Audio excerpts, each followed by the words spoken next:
Ang lihim na alitan sa Windsor, ang mapanuring hakbang ni Prinsipe Edward at ang kontrobersya sa likod ng korona. Sa likod ng maringal na mga seremonya, kumikislap na kamera at mahigpit na tradisyon ng monarkiya, may mga kuwento ng kapangyarihan, dangal at pamilya na patuloy na pumupukaw sa imahinasyon ng publiko.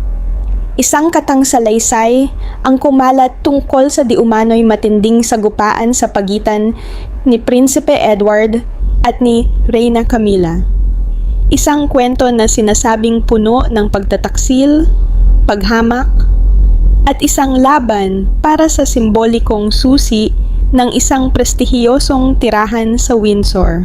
Bagamat hindi ito isang tunay na pangyayari, naging kapansin-pansin ang reaksyon ng mga tao sa ganitong uri ng kwento. Marami ang naaakit sa mga kwentong naglalarawan ng mga lihim na tensyon sa loob ng maharlikang pamilya dahil ipinapakita nito ang isang mundong karaniwang nakatago sa likod ng ngiti, protokolo, at pampublikong imahe. Ayon sa katang salaysay, nagsimula ang lahat sa isang insidente sa isang engranding pagtitipon sa Windsor Heritage Memorial. Isang lugar umano ito na inilaan upang parangalan ang mga miyembro ng pamilya ng hari na tahimik na naglingkod sa loob ng maraming taon. Dumating doon si Lady Louise Windsor, anak ni na Prinsipe Edward at Sophie, Duchess of Edinburgh. Inilarawan siya bilang isang kabataang mahinhin, elegante, at hindi naghahangad ng pansin. Ang tanging hangarin umano niya ay gampanan ang kanyang tungkulin bilang miyembro ng pamilya at igalang ang pamana ng kanyang mga ninuno. Ngunit sa kwento, isang hindi inaasahang eksena ang naganap. Habang papalapit si Louise sa kanyang itinalagang upuan, isang opisyal na iniuugnay sa panig ni Reyna Camilla ang umano'y lumapit at tinanggal ang tansong nameplate na may pangalan ni Lady Louise Windsor. Sa harap ng maraming bisita at kamera, ibinagsak umano ito sa isang basurahan at pinalitan ng ibang pangalan. Ang simpleng tansong plaka ay naging simbolo ng mas malaking issue sa loob ng katang kwento. Ang pakiramdam ng pagtanggi at kawalan ng respeto. Nanatiling tahimik si Louise. Hindi siya gumawa ng eksena, hindi siya nagsalita, at pinili niyang huwag sirain ang seremonya. Ngunit ang kanyang katahimikan ang naging pinakamalakas na bahagi ng tagpo. Sa kanyang mga mata umano, makikita ang sakit ng isang anak na nakitang nilapastangan ang kanyang lugar sa sariling pamilya. Sa kabilang hanay ng mga upuan, nakita raw ni Prinsipe Edward ang buong pangyayari. Kilala si Edward bilang isang miyembrong mas pinipiling umiwas sa alitan at manatiling kalmado sa harap ng kontrobersya. Ngunit ayon sa kwento, ang nakita niyang nangyari sa kanyang anak ang naging hangganan ng kanyang pagtitiis. Para sa isang ama, hindi lamang ito usapin ng isang upuan o isang pangalan sa isang plaka. Ito raw ay usapin ng dignidad at paggalang. Noong gabing iyon, sa loob ng tahimik na mga pader ng Windsor, nagsimula umano ang isang lihim na hakbang ni Edward. Sa katang bersyon ng kwento, pumasok siya sa kanyang pribadong silid-aralan, dala ang matinding determinasyon. Hindi galit na sumabog sa publiko, kundi isang malamig at maingat na pagpapasya. Ang layunin umano niya, ipagtanggol ang karapatan ng kanyang anak at ipaalala na ang tradisyon ng monarkiya ay hindi dapat gamitin upang maliitin ang ibang miyembro ng pamilya. Lumabas sa salaysay ang diumano'y pagkakatuklas ni Edward sa mga lumang dokumento at talaan ng ari-arian. Isa rito ang tinawag na 1,700 at isang covenant ledger, isang katang elementong ginamit upang ipakita na may mga lumang patakaran na maaring makaapekto sa paggamit ng ilang royal residence. Dahil dito, ipinakita sa kwento na nagkaroon ng malaking pagbabago sa balanse ng kapangyarihan. Ang diumano'y desisyon ni Edward na ilipat ang karapatan sa Windsor Lodge kay Lady Louise ay naging simbolo ng isang bagong mensahe, na ang tahimik na mga miyembro ng pamilya ay hindi dapat balewalain. Ngunit ang pinakabuod ng kwento ay hindi talaga tungkol sa isang gusali o isang susi.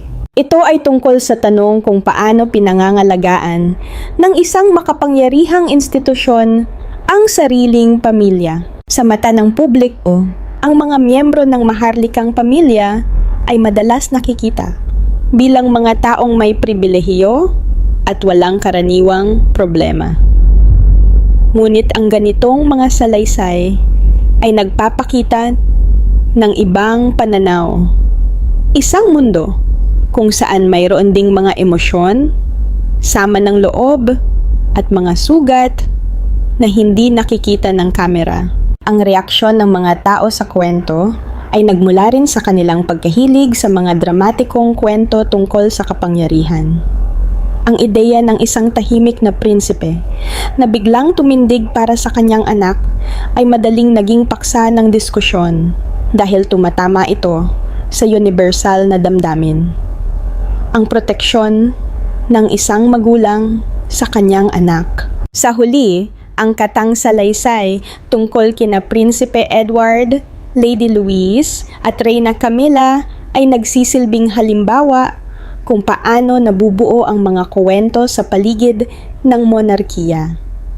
Sa bawat kilos, tingin o katahimikan ng isang miyembro ng pamilya, may mga taong naghahanap ng mas malalim na kahulugan.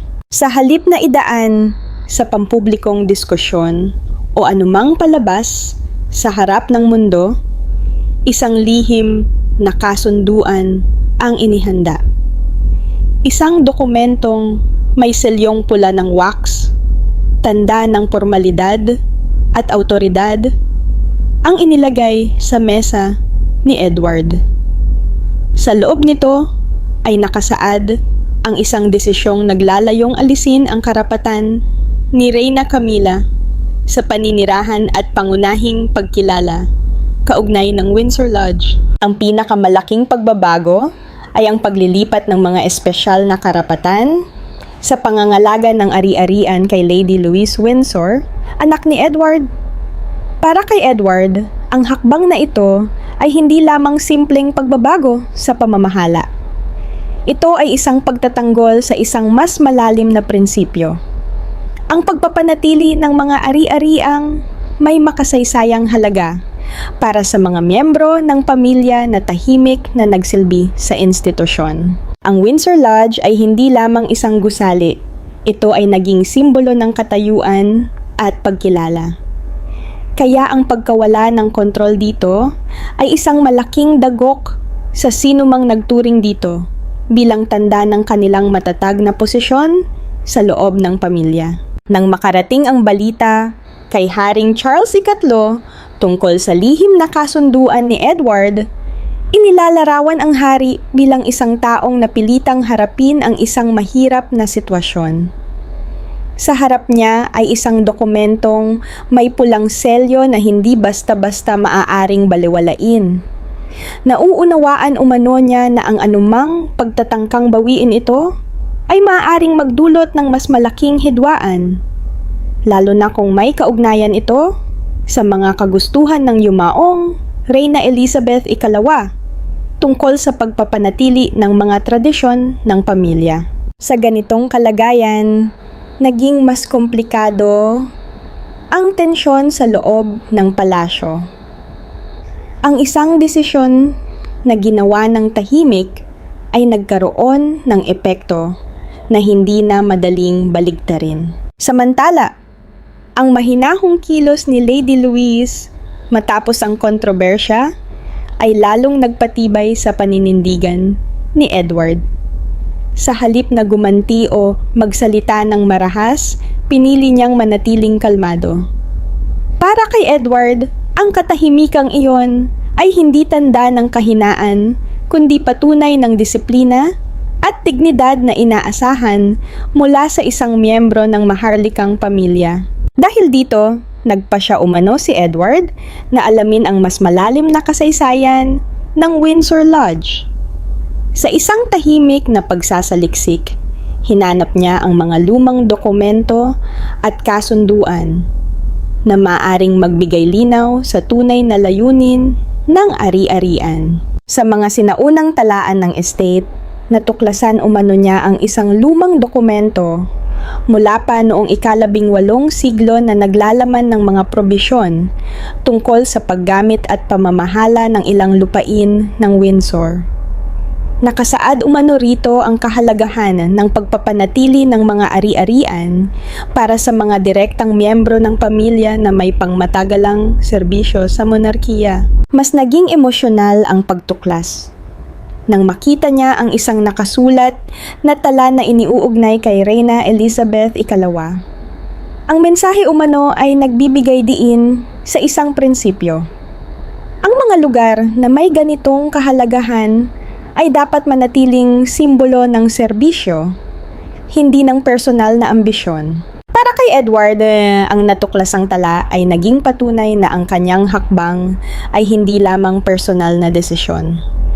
Nakita niya ito bilang pagpapatuloy ng isang pananaw na matagal nang pinanghahawakan ng dating reyna, ang pagprotekta sa institusyon kaysa sa pansariling interes. Ngunit habang patuloy ang kanyang pagsisiyasat, may isa pang dokumento umanong natagpuan na nagdulot ng mas malaking tensyon. Isang lihim na plano para sa pagbabago ng Windsor Lodge ang lumitaw na naglalaman umano ng mga ideya tungkol sa malawakang pagsasaayos ng lugar. Ayon sa mga detalye ng planong ito, may mga mungkahi umanong baguhin ang ilang bahagi ng tirahan upang maging mas angkop sa ibang miyembro ng pamilya at sa mga bisitang malapit sa kampo ni Camilla. Ang ilan sa mga bahagi ng plano ay nagdulot umano ng pagkabahala dahil tila binabago nito ang orihinal na karakter ng ari-arian. Para kay Edward, ang mga natuklasang dokumento ay nagbigay ng bagong pananaw sa kanyang laban. Hindi na lamang ito tungkol sa isang silid o isang tirahan.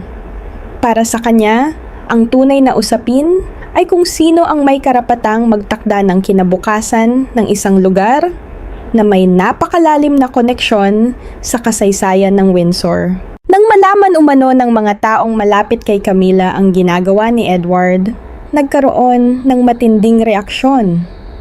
Ang reyna ay inilalarawan bilang labis na hindi nasiyahan sa panghihimasok ng isang miyembro ng pamilya na karaniwang umiwas sa mga pampulitikang alitan sa palasyo.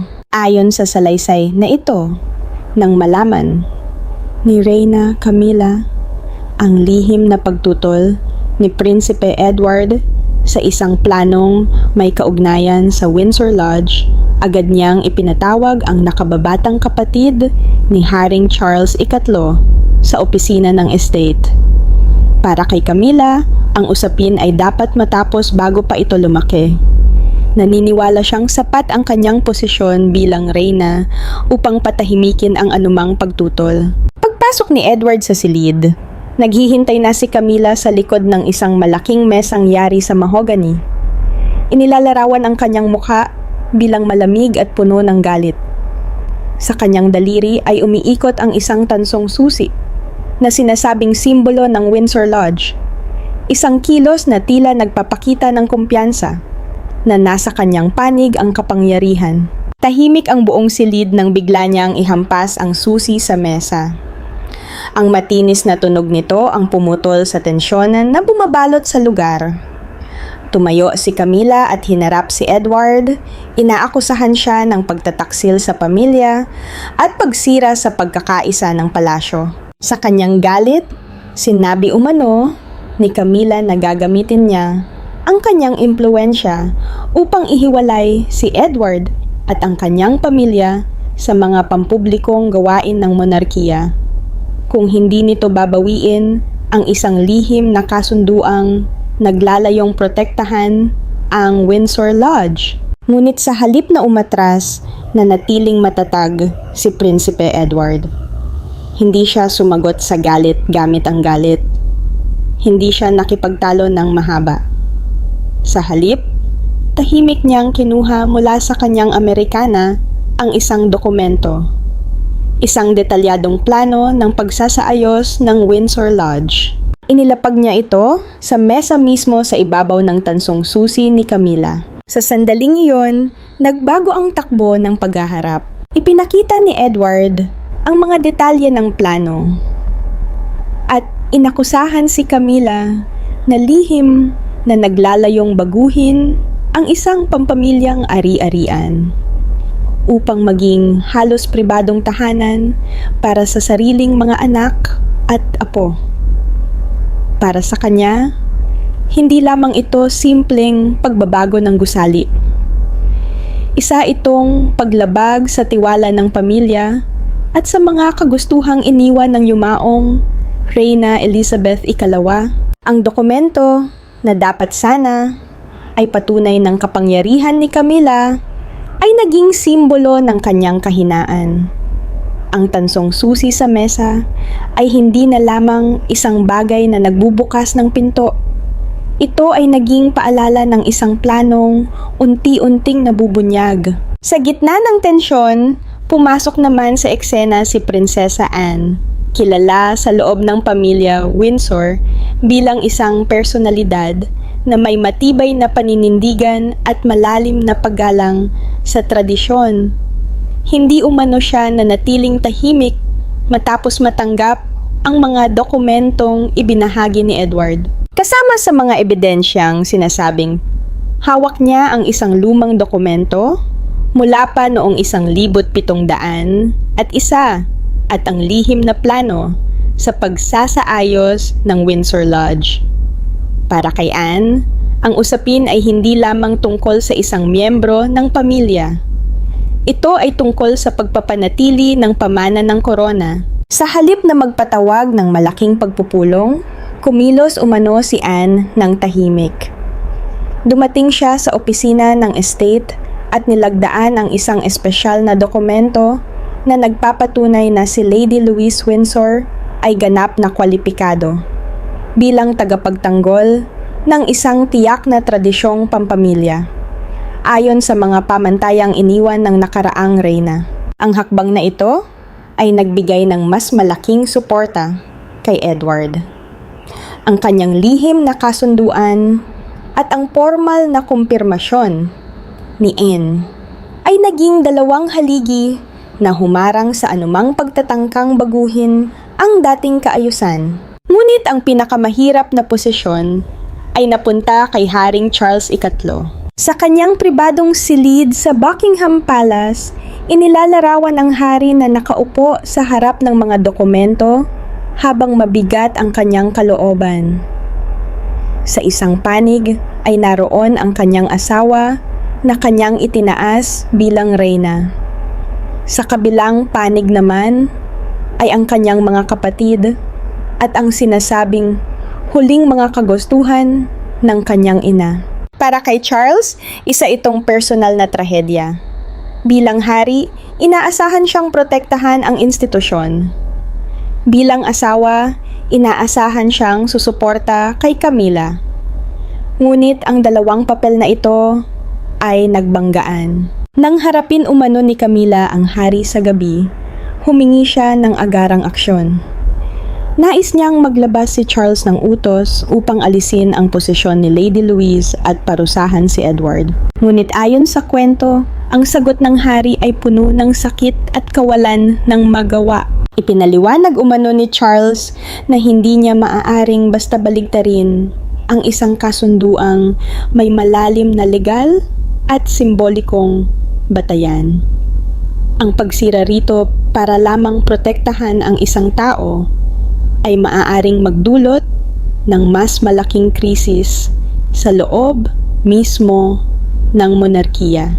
Sa sandaling iyon, napagtanto ni Camila na kahit ang pinakamakapangyarihang tao sa kanyang paligid ay may mga limitasyon. Dala nila ang pagpapatupad ng isang kasunduang lihim na iniuugnay kay Prinsipe Edward. Isang dokumentong sinasabing naglalayong protektahan ang tradisyonal na pamamahala sa Windsor Lodge at pigilan ang anumang pribadong pagtatangka na baguhin ang katayuan nito. Ang unang hakbang ay agad na nagdulot ng pagkabigla. Ang listahan ng mga tauhang personal na inaprubahan umano ni Reyna Camilla ay agad na sinuri at binawi. Ang mga tauhang dati ay may malakas na presensya sa loob ng tirahan ay biglang ipinaalam na wala na silang awtoridad upang makialam sa operasyon ng Windsor Lodge. Sa loob lamang ng ilang minuto, ang sistemang matagal na nilang pinanghahawakan ay nawala. Ang mga tauhan na dati ay kumikilos na parang sila ang may kontrol sa bawat sulok ng estate ay naiwan na nakatayo sa katahimikan, hindi makapaniwala sa biglaang pagbabago. Ngunit hindi doon nagtapos ang aksyon. Sunod na hinarap ng mga espesyalista sa seguridad ang mga electronic control panel ng pangunahing gusali. Isa-isang binago ang mga lumang access code na ginagamit umano ng mga tauhang konektado kay Camilla. Ang mga dating password at mekanismo ng seguridad ay tinanggal. Isang bagong sistema ang inilagay, mas mahigpit, mas limitado, at sinasabing tanging sina Prinsipe Edward at Lady Louise lamang ang may ganap na pahintulot. Ang simpleng pagbabago ng mga code ay naging simbolikong sandali. Hindi lamang ito teknikal na proseso. Ito ang nagsilbing tanda na tapos na ang isang panahon ng impluwensya. Ang dating hawak na susi sa kapangyarihan ay tila tuluyang nawala. Sa gilid ng gusali, tahimik na nasaksihan ni Prinsesa Sophie ang buong pangyayari. Bilang asawa ni Edward at ina ni Lady Louise, hindi lamang siya isang tagamasid. Sa kanyang mukha ay makikita ang halo ng kalungkutan at determinasyon ng isang ina na naniniwalang naibalik ang isang uri ng hustisya para sa kanyang anak. Nakasuot ng simpleng wool coat na mahigpit ang pagkakatali sa baywang, nanatili siyang tahimik habang pinapanood ang pagbagsak ng dating sistema. Para sa kanya, hindi ito simpleng usapin ng ari-arian. Ito ay tungkol sa dignidad at pagkilala sa isang miyembro ng pamilya na sinasabing naisasantabi. Habang lumilipas ang mga oras, nagsimulang magulo ang mga dating taga-suporta ng lumang kaayusan.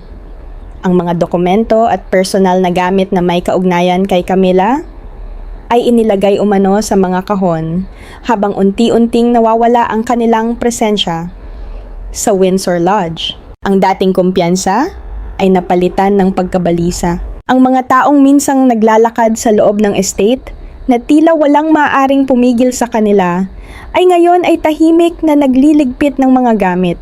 Pinakamabigat umano ang sandali para sa isang mataas na opisyal na malapit kay Camilla. Ang taong iniuugnay sa kontrobersyal na insidente kung saan itinapon umano ang tansong pangalan ni Lady Louise sa isang seremonya. Ayon sa kwento, siya ngayon ang kailangang humawak sa huling kahon ng mga gamit at dalhin ang isang pilak na tray kung saan nakalagay ang tansong susi ng Windsor Lodge. Ang parehong susi na minsang naging simbolo ng pag-aangkin ay naging patunay naman ng pagkawala ng kontrol. Sa harap ni Prinsesa Sophie, ibinigay niya ang susi habang nakayuko. Walang mahabang salita. Walang pagtatanggol. Tahimik lamang na kinuha ni Sophie ang tansong susi mula sa pilak na tray. Ang mahinang tunog ng metal na tumama sa pilak ang naging huling simbolikong sandali ng pagbabagong ito. Isang yugto ang nagwakas. Bagamat sinubukan umano ng komunikasyon ng palasyo na ilarawan ang pangyayari bilang isang simpleng pagsasaayos lamang ng pamamahala sa ari-arian ng pamilya, mabilis na kumalat ang ibang pananaw sa publiko. Kinabukasan, isang malaking pahayagan sa United Kingdom ang naglabas umano ng espesyal na edisyon tungkol sa kontrobersya. Sa unang pahina nito ay inilagay ang larawan ni Camilla na nakayuko habang papalayo sa Windsor Lodge. Ang imaheng iyon ang naging simbolo ng isang taong nawalan ng kontrol sa isang bagay na dati niyang pinaniniwalaang nasa kanyang kamay. Kasama ng larawan ang isang matapang na headline. Tinanggal ni Edward ang Windsor Lodge mula sa reyna. Ang artikulo ay naglahad umano ng mga detalye tungkol sa sinasabing lihim na plano sa pagsasaayos ng tirahan upang gawing mas pribadong espasyo para sa sariling pamilya ni Camilla. Kasama rin dito ang kontrobersya tungkol sa pangalan ni Lady Louise at ang alegasyong may pagtatangkang burahin ang kanyang pagkilala sa loob ng estate. Ang epekto nito sa publiko ay naging napakalaki. Maraming taga-suporta ni Lady Louise ang nagpahayag ng kanilang galit at pagkadisimaya. Lalo na ang mga naniniwalang ang mga nakababatang miyembro ng pamilya ay dapat protektahan laban sa mga labanang pampolitika sa loob ng institusyon. Ang dating tahimik na daan patungo sa Windsor Castle ay nagbago ng anyo. Mula sa isang payapang ruta ng mga bisita, naging lugar ito ng pagpapakita ng suporta. Dumating ang libu-libong tao na may dalang puting rosas. Isang simbolo ng kadalisayan, katapatan, at paggalang. Ang mga tao ay nagtipon sa magkabilang panig ng daan. Hawak ang mga karatulang nagpapahayag ng kanilang suporta kay Lady Louise. Ang mga sigaw ng karamihan ay umalingaw-ngaw sa paligid ng mga batong pader ng palasyo. Para sa marami, ang pangyayaring ito ay hindi lamang tungkol kay Camilla, Edward o Windsor Lodge. Sa gitna ng pinakamalalim na tensyon na bumalot sa Windsor, dumating ang isang sandali na hindi sinukat sa dami ng kapangyarihan, kundi sa lawak ng karakter. Ang pangalan ni Lady Louise Windsor ang naging simbolo ng isang bagong pananaw. Isang paalala na ang mga tahimik na miyembro ng pamilya ay may karapatan ding kilalanin, pahalagahan, at pagkatiwalaan.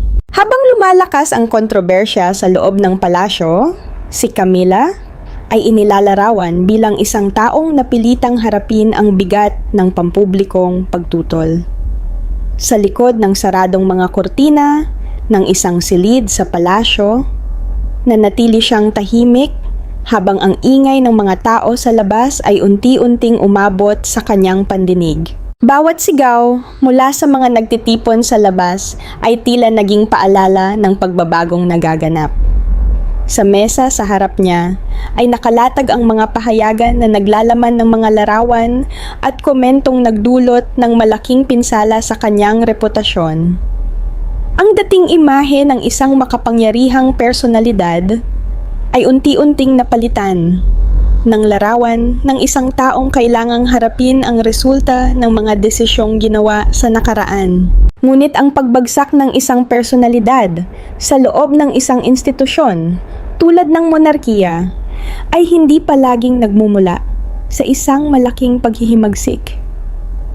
Minsan, nagmumula ito sa isang tahimik ngunit matatag na desisyon mula sa isang taong piniling sundin ang prinsipyo kaysa galit.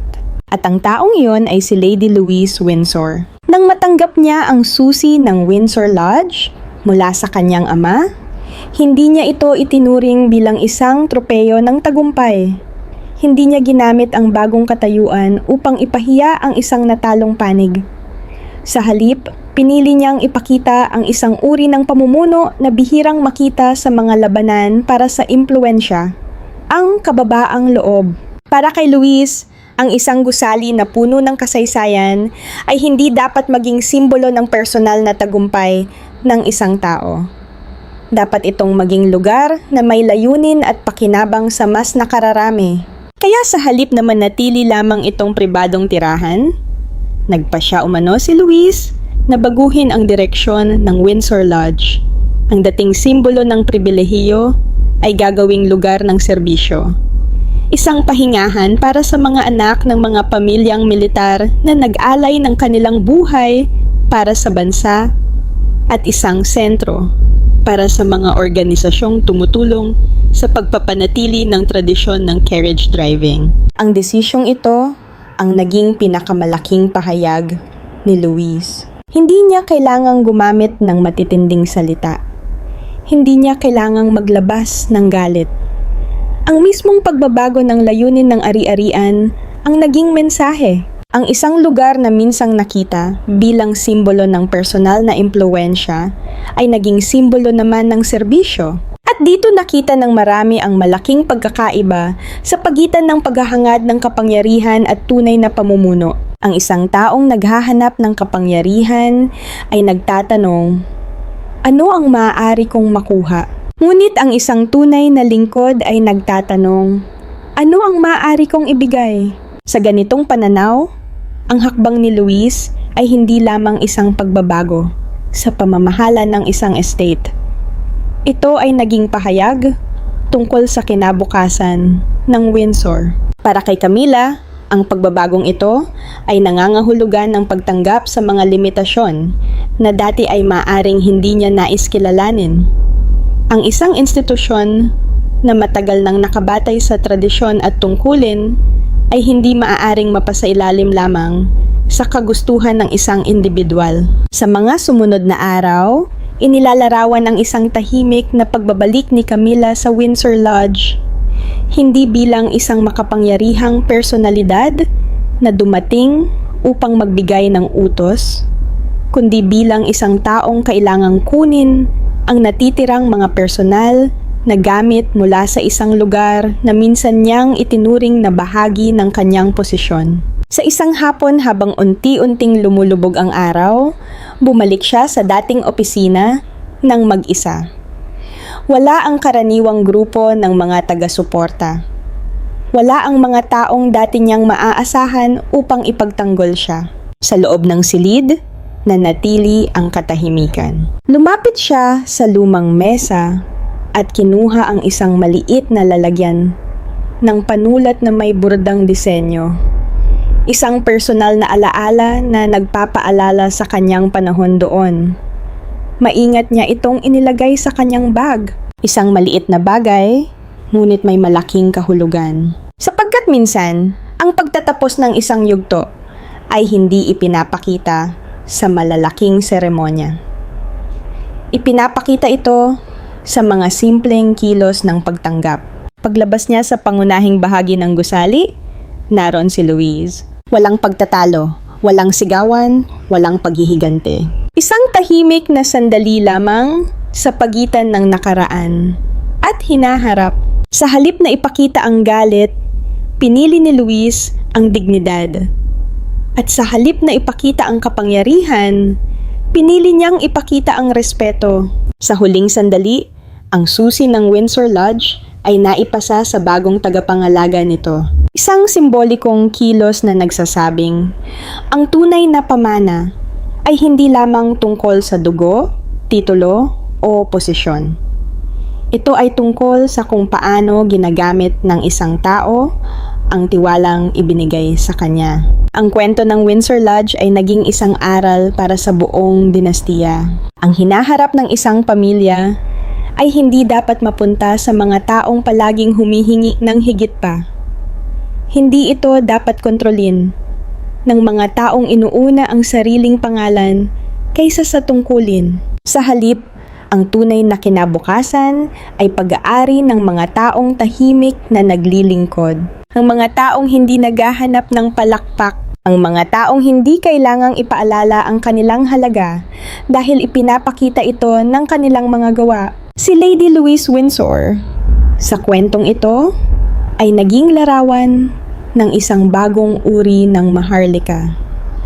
Isang taong hindi sinusukat sa dami ng kanyang hawak, kundi sa dami ng kabutihang na ibibigay niya. At habang ang mga anino ng nakaraan ay unti-unting nawawala, isang bagong liwanag ang sumikat sa Windsor. Isang liwanag na nagmumula hindi sa korona, hindi sa kapangyarihan, at hindi sa karangyaan, kundi mula sa integridad. Dahil sa huli, ang pinakamahalagang aral ng kasaysayan ng Windsor ay ito. Ang tunay na tagapagmana ay hindi ang taong pinakamaraming inaangkin. Ang tunay na tagapagmana ay ang taong handang maglingkod kahit walang naghihintay ng kapalit.